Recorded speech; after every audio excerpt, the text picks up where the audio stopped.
to walk and document and write. So we will be talking about that. Stick around. We'll be right back.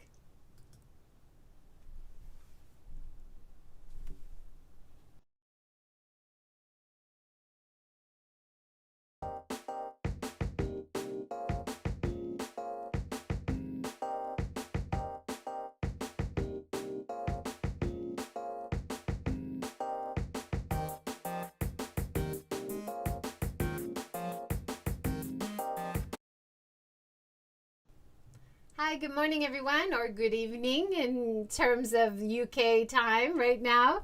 Thank you so much for joining, James. Is it midnight there? Sure is. Hey. Thank you. It's early morning in Hiroshima right now, so I Good appreciate morning to everybody in Japan then, hey. yeah, I appreciate you connecting so late at night. No, You thank you for having me. It's a pleasure. Yeah, it's great. You are a travel writer based in Norwich, England. Is that right? Yeah. That's correct, yes. Could you tell us a little bit about yourself, your background? Yep. Well, originally I was an English teacher for several years living in Italy. I came back to the UK, ended up staying, and after a couple of years, got a job as an editor for a travel magazine in London. From there on, I made a lot of contacts, so I started to freelance travel write. Took me a couple of years, and now I'm a fully fledged freelance travel journalist. So life is pretty good. Yeah, that's great. It looks like you've written for a lot of quite well-known publications. Can you give Yeah, us that's a little correct. rundown? Lonely Planet, I'm sure you've heard of those. Culture Trip, The Independent as well. So they're my main hubs at the moment, really. Yeah, great. And if people wanted to see your work and get in touch with you, I'm showing your contentedly.com. Contentedly, yes. Yeah. And your Brilliant. Instagram. Is that right? Excellent. Thank you very much. Uh-huh. Great.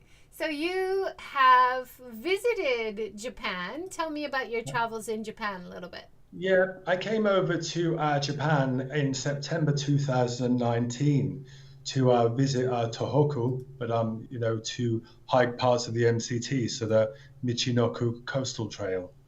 I spent a week or two with the team there, and we spent some time, traveling around, hiking as well, of course, but just experiencing parts of the trail. I wanted to meet the team and see what was going on there, really. Yeah, it looks like I don't think, well, no, I would love to do the trail myself. I don't think Yeah. I've been to the area Okay. before or after Tohoku. What was the experience like in a whole, just going to the region? Did you enjoy it? Ah, yeah. I mean, it was magnificent. It took me quite a long time to get there from London, obviously. I Yeah. think it took me about 6 or 7 hours to get there from Tokyo. But yeah, no, my experience as a whole was amazing. The people I met were very kind, very nice. Japanese people are very polite, hey, which is lovely. Great food. Tohoku itself, is a very, very beautiful place. If you're into wildlife, if you're into kind of like the more remote kind of places, the beach. There's also the cities as well, like Sendai, for example. It's quite amazing. Yeah.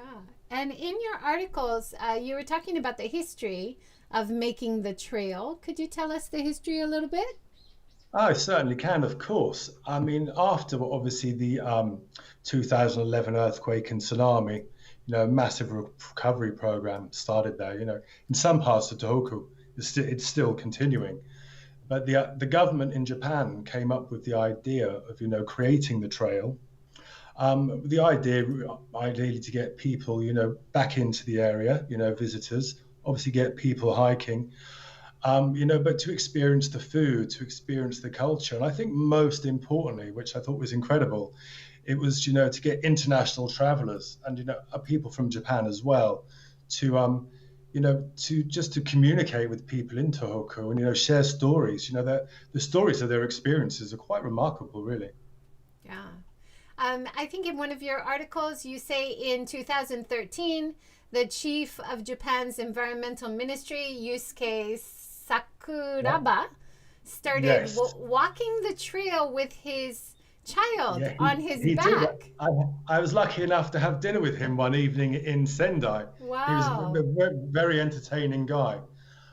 Yeah, so he did. He strapped his younger child to his shoulders and walked. I think it was the first 650, maybe 750 kilometers of the trail with his son. Weekends, holidays from work, etc. Just marking the trail off to make sure it's possible and obviously clear as well. People need to be able to walk there. Yeah, You can't tell people. we're gonna show some of your beautiful photos in a minute. Thank you Um, so much. but he was so enthusiastic about trying to create a tourism service or product for the Hmm. area after it was starting to recover that yeah, he just started walking the coastal Yeah, trail yeah. and it sounds amazing. Yeah, no, and it is now expanded to 1,000 kilometers. It's a huge trail. It So really is. yeah, if I search Google from the start point, where is it? Aomori, the start Yep. point, Hachinohe, is it? Yeah, And then Hachinohe. all the way down to Soma in That's Fukushima Soma City. Prefecture. Now, according Okay. to Google Sensei, it is 476 kilometers. So if they're talking about 1,000 kilometers, are they Yeah. talking about round trip? I think what they've done is it has now been extended even further into Amuri, So further up the coast, has it? further up the coast. That's correct, yes. Because even on the official MCT guides, it still has the same start and end point. So I was Yes. wondering if it was a round trip, maybe. Yeah. No, no, I think that the site does need a little bit updating because I was thinking that earlier. I was hoping you wouldn't notice, but No, no, no, that's fine. But don't just tell me. I think that's important for people to realize, that No, of course. if you're looking at that start point, that end point, it isn't actually 1,000 kilometers as you can find it on maps right now. Right, And it okay. says 99 hours. I've seen on your articles you said 40 days, maybe? Yep, for the 1,000 kilometers trail, yeah, I was told it would take about 40 days. So is that everyday walking without rest, or does that Uh, include rest times, you think? yeah, no, it's everyday walking. But I think some parts, some days you'd probably do 10 or 12 kilometers. The next day, maybe 20. Yeah. Well, it just looks amazing. Can you tell us of the areas that you've been? Tell us about your experience on the coast on the MCT. Yeah, I mean, my pronunciation is absolutely terrible, but I spent most of my time in Miyagi and is it Iwate? Iwate? Iwate? Mm-hmm. Iwate. Thank you very much. And, that was an exceptionally beautiful part of Tohoku. It's very wild. I mean, there are people living there. There's so many remote areas, mountains, the jagged coastline of the beach. So Yeah. that was very special. I see in your article I'm showing on the screen right now, Hmm. travel begins at 40, Oh, talking yes, about okay. walking in Japan along the MCT, and you talk about Okirai, and you met a local Waichi-san. Waichi, yes. Waichi is a very colorful character. I mean, he doesn't speak any English, and at the time, I didn't speak any Japanese. But I had a young lady, Olivia, and Isabel as well. They speak excellent English and Japanese, so they're to translate for me. But he turned up as colorful as life, and laughing, and up until that point, I was under the impression that Japanese people were quite shy. That's what we're told. I'm sure it's not true. He was anything but shy. He was speaking always. But what happened, during the tsunami, his entire village got washed away. There are some houses further up the mountain that survived, and there was a primary school which faced the sea. Luckily, 3 months before the tsunami, a staircase was built from the top part of the school, so the children could get to the main road. Because obviously, 3 months later, what happened happened. All of the children escaped. I think the the total numbers of people that died in the village was just one person, and everybody else got up the hill. But part of that, the staircase, Waichi carried on his back, and what he's done, he's built it's called the Tsunami Memorial Museum. So he's built like this massive place, out of wood, and he's decorated it with furniture that was left over, that he found on the beach and stuff. The residents at the time didn't want the furniture; they didn't have a house, so I think they were like, well, yeah, you may as well use it. And it's been painted very colourfully. There's an area there to barbecue. The beer is full of, the fridge is full of beer. And, hikers can stay there for as long as they like. And, he's very kind. He refuses to take any money. I think it's just his way of giving back, to the international community that helped him and his village so much clear up at the time, really. Yeah, that's wonderful. And we should introduce your Kickstarter campaign, because I think this is very connected to a lot of the photos and information that we're sharing today. Is something that you want to carry on through your Kickstarter. So can you introduce that to us? Yes, certainly. I mean, my plan was, first of all, to return last year and hike the trail and write a book about the experiences, the adventures. But that didn't happen, obviously, because of, the pandemic issues that we have at the moment. So I've been working at home for a few months, and I thought, well, something what we could do is come over and film a documentary. So I found myself a director and producer in London, near London, Robbie McCain. And we got talking, and we thought, well, we'll come over and we'll film a documentary. So what we've done, it actually officially starts on Wednesday and Thursday. We're launching a Kickstarter campaign. So what we're attempting to do is raise some funding to get us to Japan. I mean, with the situation at the moment, neither of us have been working, so it's been a little bit difficult. And getting funding from tourism is also challenging because, everybody that's working in tourism, they're not making any money at the moment. So we're looking to raise some funds. So we've started the Kickstarter campaign. I mean, as I say, it is going to be officially launched on Wednesday and Thursday. But on Friday, I was just doing some finishing touches to the campaign, and I've pressed the launch button by accident. So people can now, if they'd like to, go in and obviously, donate some money. But also, we'd really like people to, look at the presentation. There's just 2 minutes of me speaking, so it doesn't go on for too long. The project proposal is there, and we just want everybody to share it as much as possible. And also, a follow on Instagram would be amazing because it's creating awareness. So that's the key thing, 3 things that we're looking for. Yeah. So you we're talking about wanting to come late a little bit in reality. Is that right? Yeah, I think reality. I mean, in the UK at the moment, we're hardly allowed out of our own houses, and it's been like that pretty much for about 10 months. Occasionally they let us out for a month or 2, but then it all goes horribly wrong and we have to return home again. So we're not thinking, the vaccination program is going well, but it's going to take a long time before they get around to people of my age group that are in reasonably good health.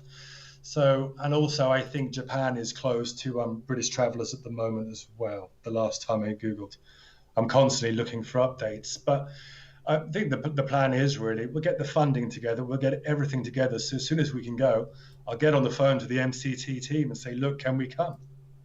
They'll give me the thumbs up and we'll go and we'll get organized. So we're just going to get everything in place now. That's great. You also talked about doing a book project. Do you want to introduce that? Oh, certainly, please. Initially, I was planning to come back in September and October this year to spend like 6 or 7 weeks maybe hiking the trail. I'd like to, obviously I love hiking. I mean, you'd have to really to consider doing it.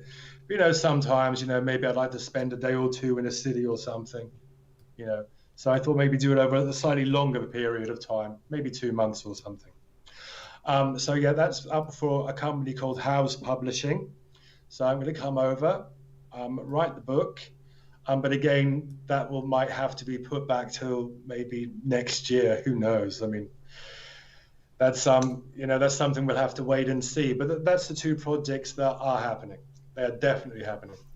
And how much are you trying to raise through the Kickstarter? The Kickstarter is £3,140 in yen. I'm not entirely sure. I'm so sorry. No, that's fine. But it's a campaign you're doing in pounds because it's a kind of project that's starting from the UK. So that makes Yes, sense, right? yes, that's correct. How did you decide on the amount? It's hard Right, to budget, isn't it? well, we started out with a much, much bigger amount. So it was like 8,000 or something, and I was like, "Oh, come on, we can reduce this, you know. First of all, we don't need to get paid, so that's fine. We can." So that took off a sum of money. Robbie has most of the equipment, so that took off a lot of the money as well. So we have bit by bit, we've got it down, but I don't think we can really lower it now. And also, we have between up until the 3rd of March to raise the funding, or it gets cancelled because Kickstarter's rules are you hit target or nothing. Yeah, all or nothing, right? But we'll do it. Yeah, We'll good, we'll good. do it. We'll do it. Well, I know we're going to do it, so I'm it's fine. really excited to hear about it because I think, there may be other projects that are happening, but you're coming from the UK with Hmm. inbound perspective, which I think is Yeah. really important. We might have local teams which are making documentaries, but your view as an outsider coming to Japan Yeah. is really valuable and really important. Yeah. More of an authentic traveler experience. I think when they ask us who have lived here for so long to do promotion, that's also really Okay. valuable. But we Yeah. need both sides of the coin for sure. No, I understand. Yeah. I mean, most people here in the UK and probably the States and Canada as well, the only thing they know about Tohoku is what happened there in 2011. And, as I'm sure you're aware, really, within a month of the incident happening, the world media moved on to new things. There was things going on. So everybody, probably outside of Japan, unless they were over helping, really forgot about what was going on. Yeah. And now we're just really passionate about showing people, that Tohoku is open, is ready to receive visitors. I mean, come on, they want visitors. Yeah. That's why they've invested all this time and all this money into what they're doing. Yeah, definitely. And when I was talking to Jess Hallams, who's also working in Tohoku tourism in the series, Yeah. and she's talking about the need for branding for the whole Tohoku area.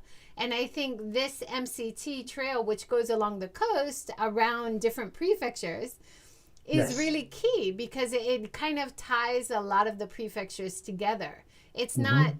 rivalry between destinations. It's Yeah. kind of the whole area of Tohoku as one brand that you should really spend time in and really enjoy.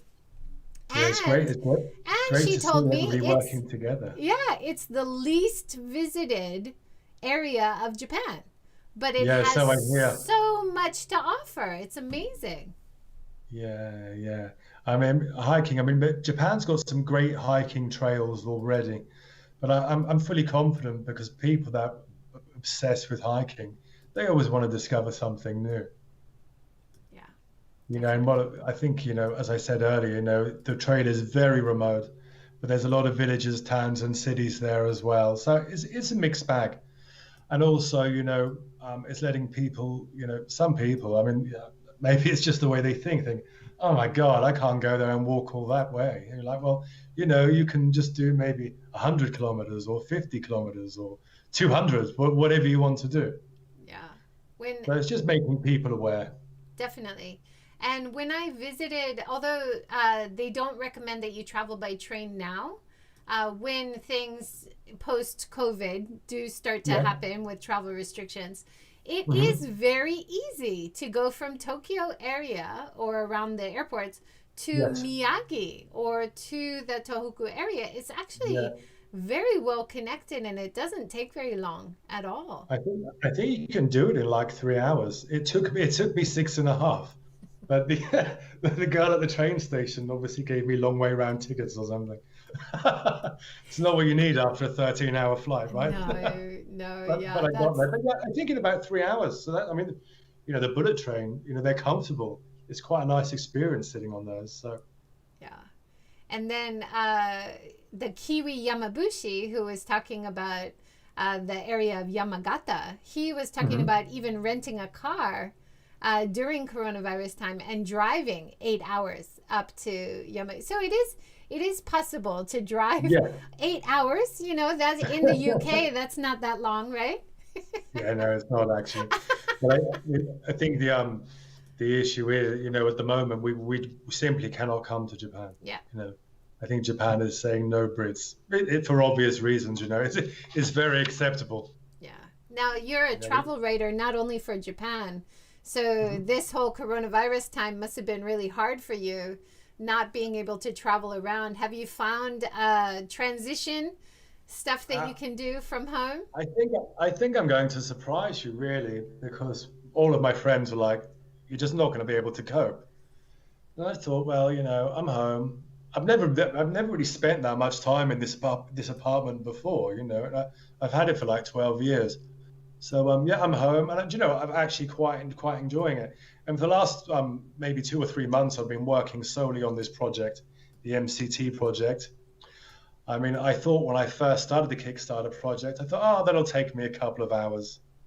I was so wrong, because it goes back and forth, back and forth, back and forth. Because their argument is, this has to be great. So they're a brilliant team to work with. Their New York office is amazing. Sorry, I'm bambling now. I can't remember what your question was. What was your So, question? so you no, I do that's all that all the right. I'll time. I'm so forgive you. sorry. I'll forgive you because it's the middle of the night there. I appreciate it. But you have traveled around the world. Your I'm articles back. on Yes. Contentedly, you show travel articles, in Morocco, in the desert. How does your experiences traveling to Japan compare to other destinations? I'd be really interested to hear. Ah, right. Okay. I mean, I have traveled a lot, as you know. I think Tohoku stands in my mind more than any of the others, just because I really appreciated the people that I spent time with there. I knew they were being very honest with me. Sometimes I go to a place and it's all like glitz and glamour, and you have to see the best of everything. You know, this was different. They wanted to see me. Well, they wanted me to see, the real Tohoku and what is happening there. And as I said, the kindness of the people that I met there, the MCT team. So on the plane home, I was thinking about, the next step, what I could do, because if I can use my abilities to, help in any way, then I'm really happy to do that. I'm lucky to be able to do that, really. Yeah, definitely. And I think in terms of, outdoor adventures, this is Yeah. going to be the future of travel, right? Even after COVID, even after the vaccine, Mm, doing so things much like so. outdoor trails should be what we're promoting first to, Yeah. a little bit safer. You can social distance, right? Mhm. I mean, sustainable tourism is where it's at. It's what everybody that I've worked with in my whole career. Everybody is talking about the same thing. The people that aren't talking about sustainable tourism, they don't even exist anymore. Those publications have gone. Those journalists have gone. That's unfortunately. No, actually, I think fortunately. In a lot of ways, a lot of things had to change. I noticed here in the UK, for example, during the first lockdown, we're now on lockdown number 3, but during the first lockdown, it was summer. It was a beautiful summer, so we were very lucky. But you'd go outside, there was no cars. There was people walking along, and the wildlife was flourishing so well. I was seeing like butterflies and things, and in the city, we've not really seen those for like 10 years or something. So that was quite remarkable. So I think people are becoming much more aware.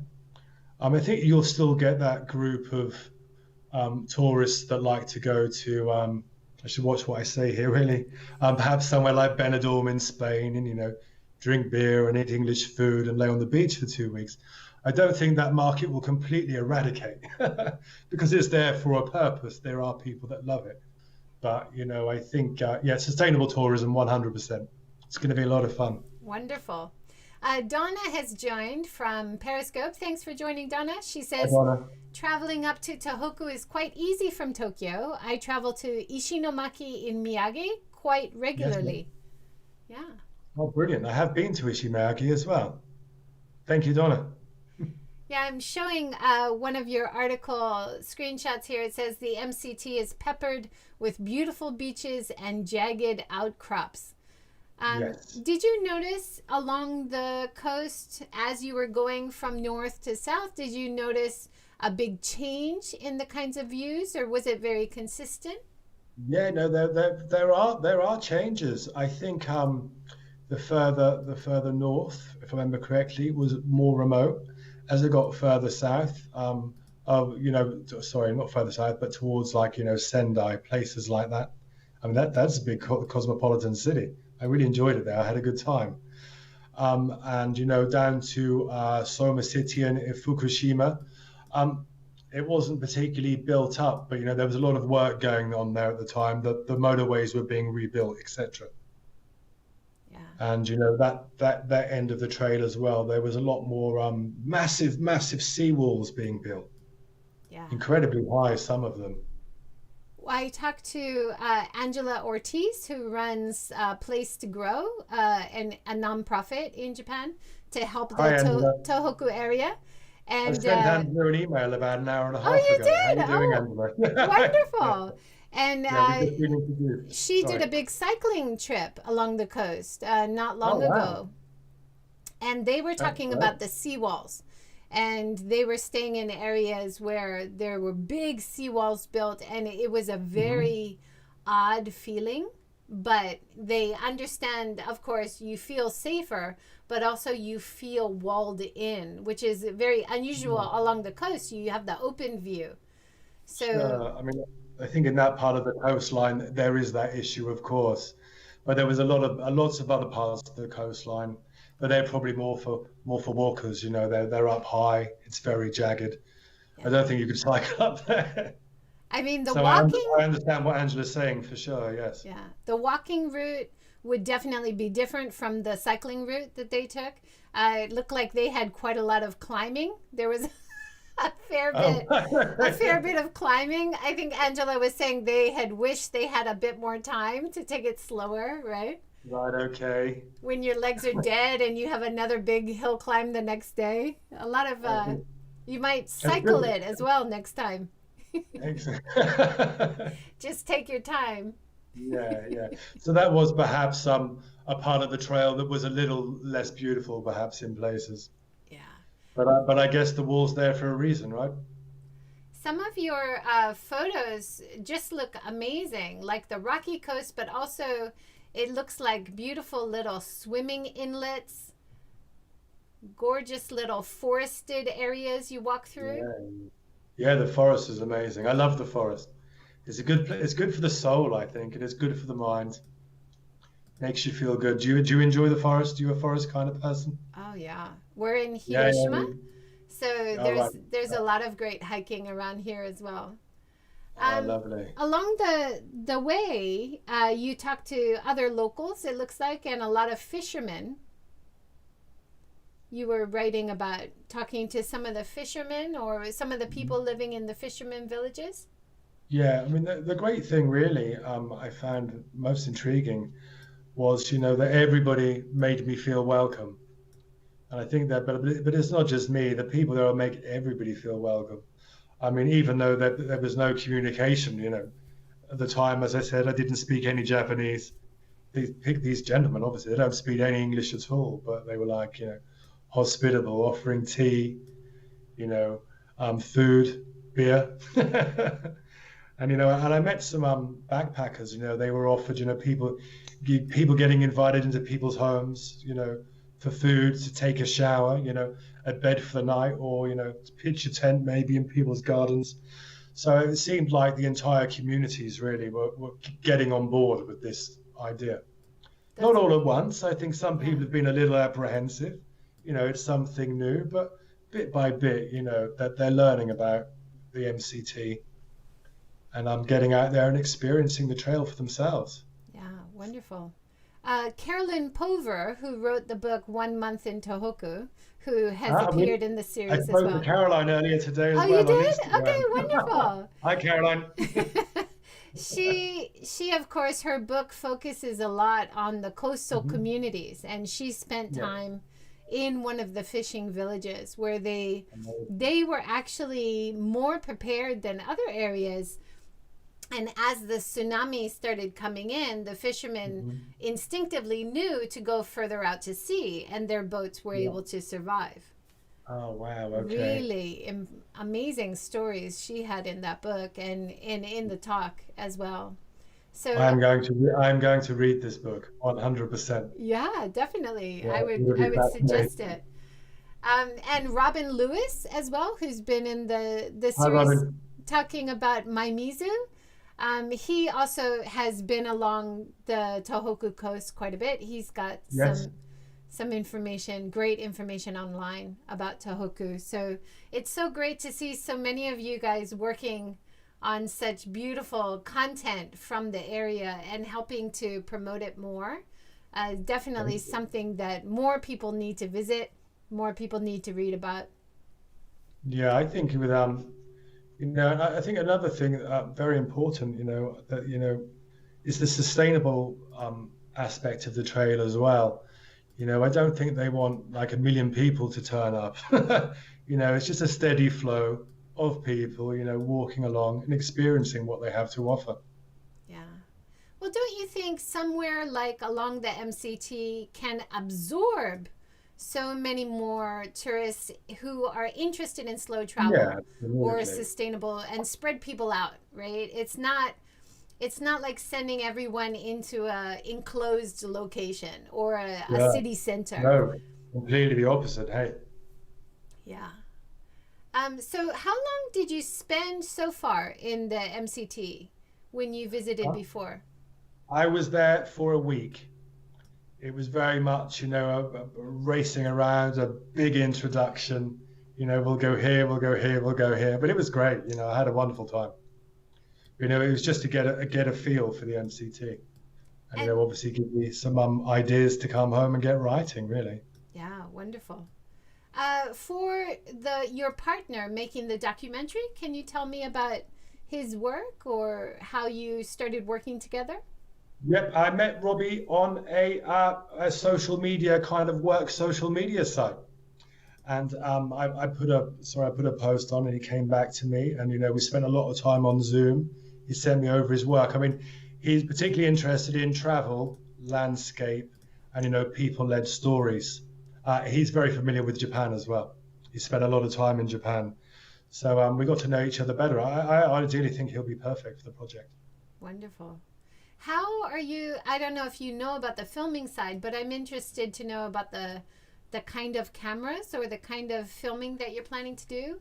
Is it like a variety of things, like using smartphones as well as cameras, video cameras, or is it? I think ideally, in my mind, video cameras. It could be different in Robbie's mind. Hey, but I think we're gonna go with video cameras. I mean, ideally, we're looking for parts of the trail. Places that are remote, places with people. I mean, we're really looking for people's stories. I think that's where the passion is, and I think for a British audience, for example, and hopefully a US, Canadian, Australian audience as well, that's what they'll zoom into. People's stories. Yeah. I think if you're in touch with Angela Ortiz for Place to Grow, she has a lot of great connections to local communities there, Yeah, who maybe you could talk to as part of the documentary, and that would help absolutely. inform your book as well. Yeah, we want to get as many people involved as possible, really. And then, of course, Carolyn's contacts in the fishing village. They sound Ah, yeah. amazing. Caroline's book. I have written it in my. I'm gonna. What was the name of the book, please? 1 month in Tohoku. Right. Okay. I'll sort that after I've had a little bit of sleep, eh? Yeah, yeah. Thank you very much. That's a good journalist making notes. I like that. Absolutely. Hey. And definitely find Robin Lewis online if you haven't already. I think he has a Facebook group about visiting Tohoku, which is really, really great. Yeah. I've had some contact with Robin, but thank you so much. Hey. Yeah. So in terms of the documentary versus the book, Yes. what are some different angles or what are some different ideas you might have? Well, the book is going to be about myself walking from A to B and everything that could possibly happen along the way. Knowing me, it won't be dull.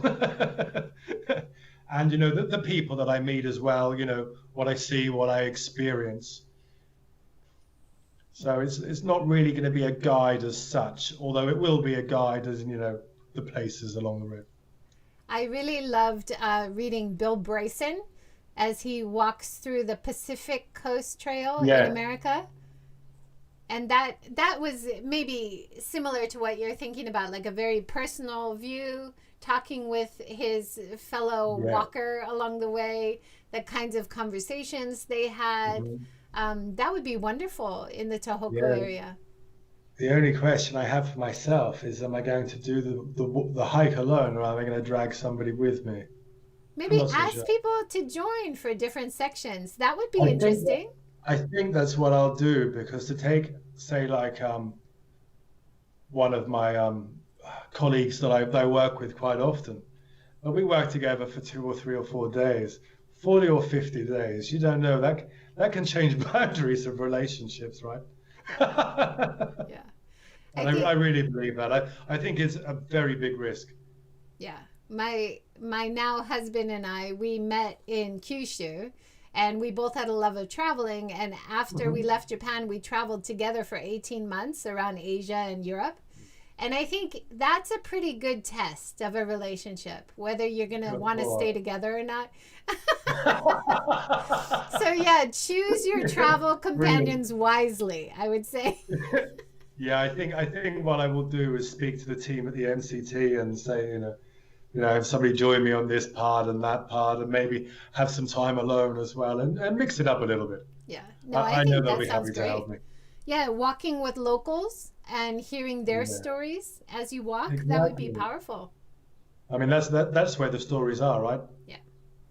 And that's what I'm after. But in the documentary as well, hey, that's what we want. Yeah. Are you a photographer? Because your photos are so beautiful.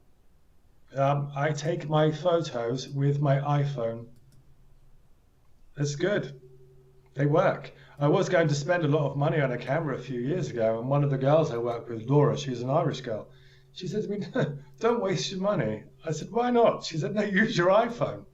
And I use the iPhone, and it works well. Not always, but normally.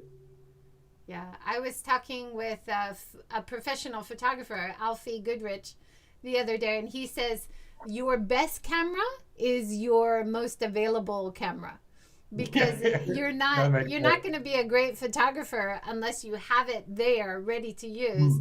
So that's why often smartphones are the best cameras, because you always have it, and the quality is actually so much better. Technology is just getting better and better all the time, isn't it? So do what you're comfortable with, and absolutely stunning photos you've taken. Really good. Thank you so much. I appreciate that. The sky. Sorry, I'm just putting my slippers on. Hey, it's getting cold. Oh no! It's midnight there. A little bit longer. That's fine. Don't worry, please. I'm happy to chat. Take a nap if you need to. No. I'm not too sure that would go down so well, hey, but thank you kindly for the offer. No. The sky looks amazing in the photos. What time of year was it when you were doing the coast trail? September 2019. So it was, I suppose it was getting towards fall. It was still quite hot in the day. Well, hot for me. I'm from the UK. So it's still quite warm temperatures. But, it was quite dramatic. Some days it was quite overcast. That's quite beautiful along the coastline, you see. Did you see any autumn colors changing? No. It was still no. So I think it must have been just before. Maybe it was earlier in September. It was definitely September 2019. Yeah, that's interesting because Angela and her fiance were cycling in November and it looked Okay, freezing. And you I were there bet. in September and it looks like summer weather. So a Yeah, real no, it was still sudden warm. I think change it in was, October, maybe. yeah, I think it was like 30, 32, 33 degrees. So it was nice. I'm not coming to Japan in November. Although I've Yeah, been I've been there'll to be the no camping in the UK. mountains in November, Yeah, hey. I've been to the UK in September and it's been pretty darn cold. So We've had an amazing summer this year. I mean, by sheer bad luck, really, I guess, the first great summer we've had in years, and we've been on lockdown. uh, well, hopefully But you can still get out no, for walks. yeah, well, we could go out and walk every day, yeah, for an hour or two. It's good. And the wind has not been so bad. Where I live on the East Coast, we don't really get the winter temperatures. I mean, I'm not going to lie, it doesn't stay warm. It's snowing all over the UK at the moment, but here we get like maybe an hour or two of snow, and then it goes away. So we're quite lucky. So, can I ask you about fitness? Like for doing the trail, it's quite a daunting amount Hmm. of distance. Are you trying to train before you do it or what's your plan? Um, I always, I've always been, I say, a walker. A walker's not a hiker, right? I've hiked before, a few hundred kilometers here and there. It's just carrying on, isn't it? I quite like it. I quite enjoy it. So, just carry on, keep yourself occupied. So, no, I think I'll be okay. And as I said to you earlier, I'd like to maybe spend a day or two in some places along the route as well, just to get a little bit of rest in. And the shower, very important, hey? Yeah. There should be along the way there should be a lot of nice baths, like hot Yes. spring baths or at least sento baths where you can warm Hmm. up and soothe your muscles. Yeah, no, absolutely. I didn't get the opportunity in my last visit, so I will 100% give that a go. Great. Yeah. So in one of your articles, you say why Mhm. Japan's Michinoku Coastal Trail is the best hike I've ever done. Yes. It was the best because it was new, and there's so much to see, do, and experience along the trail. I mean, it's like the Santiago de Compostela between Portugal and Spain. I mean, it's absolutely amazing and it's beautiful, but everybody's been there. What the MCT has to offer is, I'm sure a lot of people have been there, but most people in my country know very little about it. Well, they know nothing about it. So, that's what we want to, obviously, that's what I want to change. But, as I said, it is very beautiful. The people are amazing. I think if you're walking along on your own and you were lost, you'd find somebody that'd help you, they'd give you food, they'd let you have a shower. So you'd be on your own, but you're not really on your own.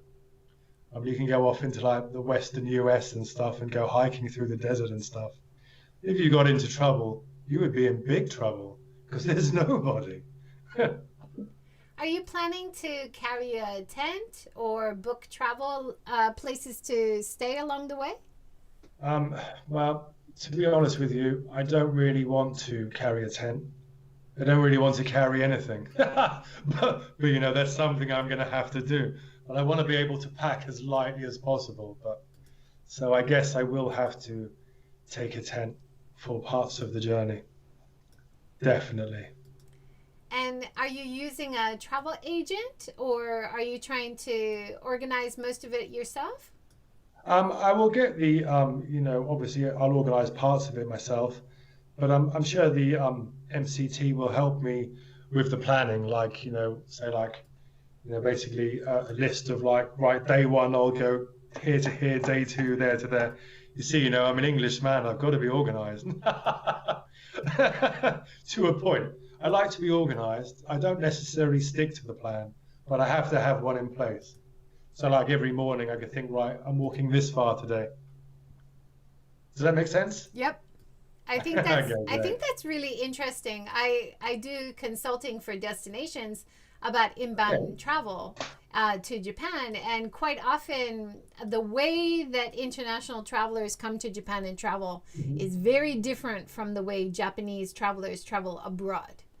Okay. So, quite a lot of time, the destinations are a little bit unprepared for the fact that once people come, they often change their plans depending on Yeah. who they talk to or what they Mm. hear from locals, what recommendations they have from other travelers.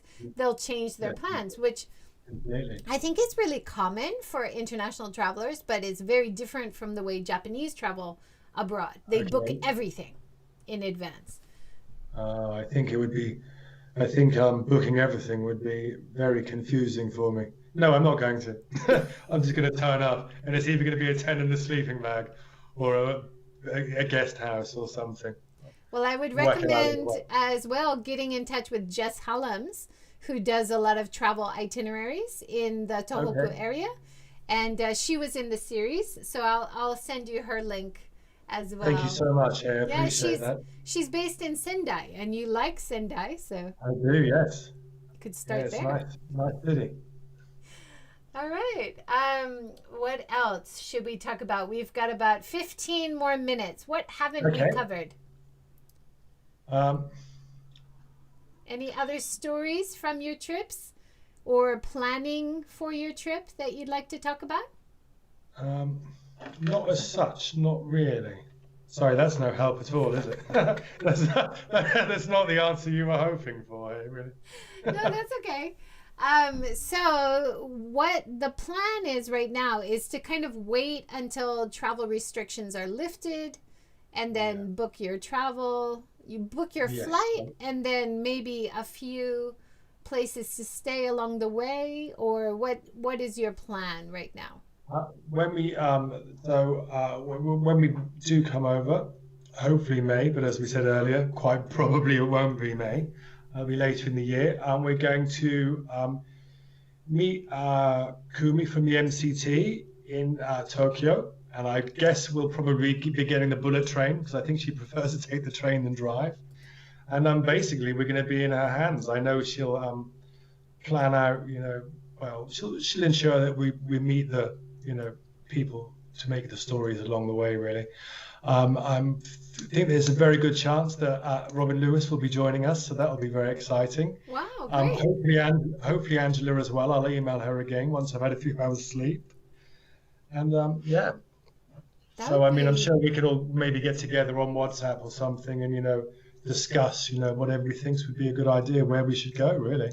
that would be wonderful. So you haven't quite made your plans yet, but you're planning to Definitely not. start at the top in Aomori and head down, is it? For the documentary, not necessarily. I mean, if, say, for example, really, we're planning to come for a week for the documentary. I mean, that might have to be reviewed. We might come for longer, of course. We really are going to be in the hands of the people that are going to guide us, really. So I we won't be doing the whole trail, no. Do you have to get special permission to shoot a documentary around like the Fukushima area, for example? I'm probably in Fukushima, yes. I mean, we're dare say in the documentary, we might not make it all the way down to Soma City. So, but yeah, I mean, obviously that's something we will check for sure. Yeah. And then do you have any relationship with like Japan National Tourism Organization, the JNTO, or any Oh, other? yes, I do in London, of course. Matthew Jocelyn. That was Matthew who first introduced me. See, I have a story now. Hey, I spoke to Matthew probably March or April 2019. I was like, Matt, look, I really want to go to Japan and I want to go hiking. He came back to me. He said, oh, that sounds like a great idea. I said, well, I'd like to do this, this, and this. He was like, well, yeah, we can organize that for you. But why don't you consider the Michinoku Coastal Trail? I was like, what's that? Tell me more. And then obviously we got talking, and then he introduced me to Kumi at the MCT team, and we got talking, and I was like, yeah, I have to go here. This is amazing. I know at the time it's for me as well. I've got to be honest. It's where the stories are. You know. Yeah. You know, I don't really. I used to visit destinations and write about the destinations, but now I want to, it's about progression. You know, it's about going to places and discovering what's going on. That's where the stories are. Yeah, So in the MCT, the Tohoku delivers on every count, eh? that's great. So usually before you do a travel story or a Yeah. documentary, how much time would you spend for your research in Um, advance? are, are we talking Japan or are we talking in general? In We're general. talking general. Yeah. Oh, okay. How it normally works, I work for a lot of different PR agencies all over London and the UK, and they'll call me. They're like, James, we have a trip to Belize. I'm like, when does it go? And they're like, in 3 days. Can you do it? And I'm like, oh man, because it got a bit well, not tricky for me. I'm very lucky, but it's become a bit trickier because you know they want you to go, but you have to sell. Obviously, you have the story commissioned before you go. Well, that's not always possible because sometimes you can email an editor and they come back 2 weeks later, sometimes a year later. That can happen. So there's a bit tricky. That's how it normally works. So somebody will just give me a call. Can you do the trip? I'm like, well, what's the angle?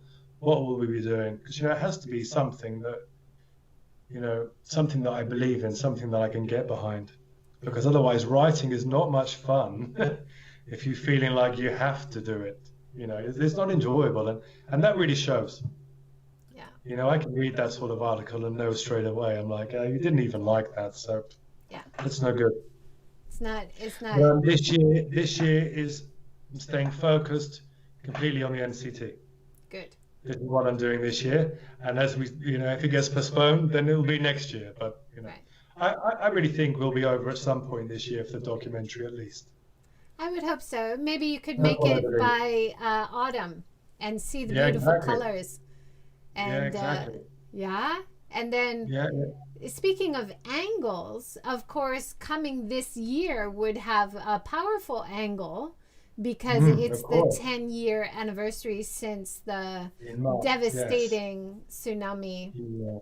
hit the That was coast. obviously the one of the first things that kind of made me play with the idea a little bit, but that's going to not get incorporated at all, eh? But I think obviously there is going to be reference to the earthquake and tsunami in the documentary, but it's not really going to be about that. It's going to be about how things have changed, what people are doing now, and obviously the trailer as well, Yeah. And rather than. a word that I've picked up from your articles about the MCT, of course, that comes Mhm. up again and again, which Yes. I also feel from being in Hiroshima for so many years, is resilience and the idea of rebuilding after Yeah. being broken.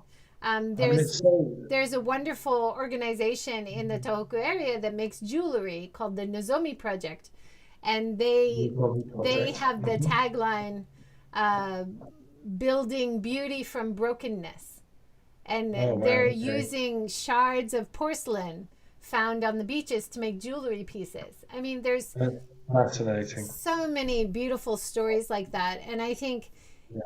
it's of course wonderful and fantastic about the Tohoku area, but what we can take from that as readers, as an audience, to apply Yes. to our own lives as we overcome hardships, that is the real takeaway, right?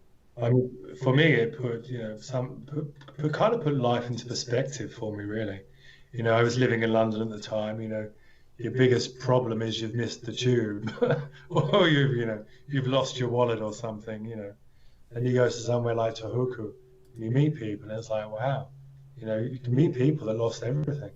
Their homes, their family, their businesses, but yet they were still so passionate about life, and what they're doing now. And everybody I met had a smile on their face, which was quite remarkable, I think. Yeah. So Very special as well. so And I felt very honoured. proactive moving forward. It's Yeah, inspiring, right? Yeah. yeah, yeah. So much. It's like you said, I think before coronavirus, a lot of us were, obsessed with the details about life. and then being stuck at home, having to give up so much of what we thought was really valuable, going out for drinks with our friends, meeting up for coffees. You know, we had to stop all of that, and it really helps you reevaluate what is actually important in life, and shouldn't we value those people working at the supermarket as much as doctors? I mean, we've had a shift in perspective, right? Yeah, no, absolutely. I agree so much. I mean, the people that are working, I mean, they're incredible. You know, I'm not sure. I kind of know about the situation that you have in Japan, but here in the UK, it's terrible at the moment. You know, we're having, I think on average, 1,200 deaths a day. So that's our average. You know, but that's starting to go down now. So, you know, it was 600 today, but it'll be 15 to 1,600 again tomorrow. So we have a big problem. But you know, yeah, it does put things in perspective. You know, I haven't been working obviously over the last year very much, but as I said, I've quite enjoyed it. And you know, it's been a challenge, nice really, just you know, being home, getting to know myself a little bit more, because maybe I was always you know working or always traveling. And I think when I visited Japan, I came off a flight from the US. Went back to my apartment in London for a sleep and a shower, and then went straight back to Heathrow to jump on a plane to Japan, and then came back from Japan and flew straight out to Essaouira in Morocco. Wow. So I was getting confused because the times. So I started to get to a point where, you know, I wasn't really sleeping very much at all. So in that way, it's been good. You know, I sleep now maybe 6, 7, 8 hours a night. I mean, it's incredible. I feel super healthy as well. Yeah, a little bit healthier, I Very would healthy. say. Eating healthy, working out at home, walking all the time, Yeah. not drinking any alcohol. So Good it's for all you. good. Healthy choices. Yeah. And it's a good time as a journalist or a writer to use this time to research places you would like to go and write about, right? Or Of course, read books. Google is my friend. Yeah. Hey. Google is your friend. Yeah. So we have Well, only 3 more minutes. I would like to send people to your Kickstarter page if that's okay, Yeah, and no, have a please look do. there. As I said, it's launched by accident, but we have launched. You know, the official launch is Wednesday and Thursday. But no, great. People can look at it. They can donate. They can get involved. And a follow on Instagram would be greatly appreciated as well. The Instagram handle is there on the presentation also. And please share. Yeah. So if you go to Kickstarter, we'll put the link below, but if you search Tohoku in Recovery, was that the tagline? Tagline is, sorry. That's okay. You can still Instagram, James Clark Travels on Instagram. Yeah. And the Kickstarter, it looks like Tohoku Recovery in Action. Yeah, I think it is. I think I did send it over to you, so it must be correct. Okay. It is. A film about the Michinoku Coastal Trail in Japan. Yeah. Yeah. Yeah, they don't. Yeah. They don't. If you put the link in there anyway. Yeah, then it'll we'll have the link show below. up. But Brilliant. if Thank you anybody so much. searches, they'll be able to find it. Well, thank you so Oh, much, brilliant. James, for joining. I really enjoyed it. I feel I could sit here for another hour, hey? Really? Now I've got to calm down and go to bed, right? We were talking about your name having such a legacy of adventurers. The Clark, right, yeah, the cool. Clark The Clark, name, yeah. right? So it's so nice to hear that you're carrying on the Clark name legacy of travel writers. I'll have to spend some time on some family tree thing. If I ever find any connection, I'll come back to you and let you know, Joy. Yeah, Okay? let me know. And please let me know how your Tohoku plans are going. And I look forward to keep in touch. seeing the documentary. And then if you are here making it, I look forward Yes. to your social media updates. Brilliant. They'll keep coming. Don't worry about that. Wonderful. All right. Well, thank you so much for your time. Hey, I've had a great night, but it's been lovely. Thank you. Wonderful. Thank you so much for joining. Thank you, everybody, for watching. And tomorrow Yeah, at 9 a.m., We are talking with Michiaki Nishio from Hiroshima about design. So please join us again. Thank you so much, James. Have a good night. Yeah, thank you so much, Joy. Speak soon. Bye now. Bye. Take care, everyone.